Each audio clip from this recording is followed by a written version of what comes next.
A couple of civil rights groups warned on Wednesday that travelers considering visiting Florida should proceed with caution, citing a series of hateful laws targeting vulnerable communities. St. Equality Florida, St. Petersburg-based LGBTQ advocacy group, said in a travel advisory Wednesday that the state may not be a safe place to visit or reside following recently passed laws targeting LGBTQs, restricting access. Relax restrictions on reproductive health services and firearms. Taken as a whole, Florida's laws policies that target fundamental freedoms and rights pose a serious risk to health safety of travelers to the state, group's advisory states. Equality Florida said on Wednesday that the release advisory was an unprecedented step after a series of security inquiries from individuals and families involved. As an organization that has spent decades building Florida's reputation as a friendly and inclusive place work and visit, it is with great regret that we have responded those who ask if it is safe travel or stay in Florida. Because the law takes away fundamental rights and freedoms, the group's executive director, Nadine Smith, said on Wednesday.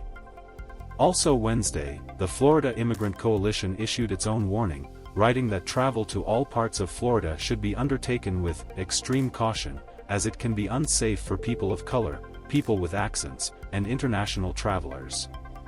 Every county in Florida carries a high risk of harassment, possible detention and potential family separation based on racial profiling, the group wrote on Wednesday. Those who decide to go to Florida should make a clear safety plan, the group said. Jeremy Redfern, Assistant Press Secretary for Florida Governor Ron DeSantis, rated Equality Florida's travel advice as a political trick. We will continue to do the right thing for Florida people. The action's two groups follow unanimous vote NAACP Florida State Conference to ask NAACP Board Directors to issue a travel advisory for State Florida.